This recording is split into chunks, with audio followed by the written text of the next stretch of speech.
কাজী আনোয়ার হোসেনের কর্মজীবন শুরু হয়েছিল কিছুটা নাটকীয়ভাবে।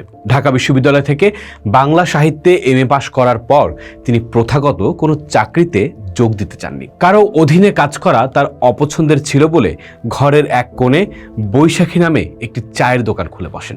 একদিন তার পিতা কাজী মোতাহার হোসেন তার দোকানে গিয়ে পরামর্শ দেন, তুই আইএ পড়ার সময় যে দুটি গল্প লিখেছিলি সেগুলো খুব ভালো ছিল, এখন থেকে তুই বরং রহস্য গল্পই লিখতে শুরু কর। বাবার এই অনুপ্রেরণাই বদলে দেয় আনোয়ার হোসেনের জীবনের গতিপথ। 1963 সালে মে মাসে বাবার দেয়া 10,000 টাকা পুঁজি নিয়ে সেগুনবাগিচায় তিনি শুরু করেন সেগুন বাগান প্রকাশনী, যা পরবর্তীতে সেবা প্রকাশনী নামে বিশ্বজুড়ে পরিচিতি পায়। তার মূল লক্ষ্য ছিল সস্তায় ভালো মানের বই সাধারণ মানুষের হাতে পৌঁছে দেয়া। সেই সময়ে বাংলাদেশে পেপারব্যাক বা পকেটবুক সংস্কৃতি প্রবর্তন ছিল এক দুঃসাহসী ও বৈপ্লবিক পদক্ষেপ। 1964 সালের জুন মাসে কুয়াশা 1 প্রকাশের মধ্য দিয়ে এই প্রকাশনীটির যাত্রা শুরু হয়। কাজী আনোয়ার হোসেনের জীবনের শ্রেষ্ঠ কীর্তি মাসুদ রানা সিরিজের সৃষ্টি হয়। 1966 সালে ধ্বংস পাহাড় উপন্যাসের মাধ্যমে এই কালজয়ী চরিত্রের জন্ম হয়। ইয়ান ফ্লেমিং এর ডক্টর নো পড়ার পর তিনি অনুপ্রাণিত হয়েছিলেন জেমস বন্ডের ধাঁচে একটি বাঙালি গোয়েন্দা চরিত্র তৈরির। বন্ধু গীতিকার মাসুদ করিমের নামের প্রথমাংশ এবং মেবারের রাজপুত্র রানা প্রতাপ সিংহের নামের শেষাংশ মিলিয়ে তৈরি হয় মাসুদ রানা। রানা কেবল একজন স্পাই নয়, সে বাঙালির কৈশোরের এক স্বপ্নের নায়ক। দেশপ্রেম, বুদ্ধিমত্তা আর অদম্য সাহসের মিশেলে গড়া এই চরিত্রটি পাঠকদের বিশ্ব রাজনীতি, প্রযুক্তি এবং বিদেশের বৈচিত্র্যময় ভূপ্রকৃতির সাথে পরিচয় করিয়ে দেয়। মাসুদ রানার বস মেজর জেনারেল রাহাত খানের নামকরণ করেছিলেন তার প্রিয় বন্ধু সাংবাদিক রাহাত খানের নামে। সিরিজের 4 শতাধিক বইয়ের মাধ্যমে মাসুদ রানা বাংলাদেশের প্রকাশনা জগতের ইতিহাসে এক অনন্য মাইল ফলক হয়ে দাঁড়িয়েছে।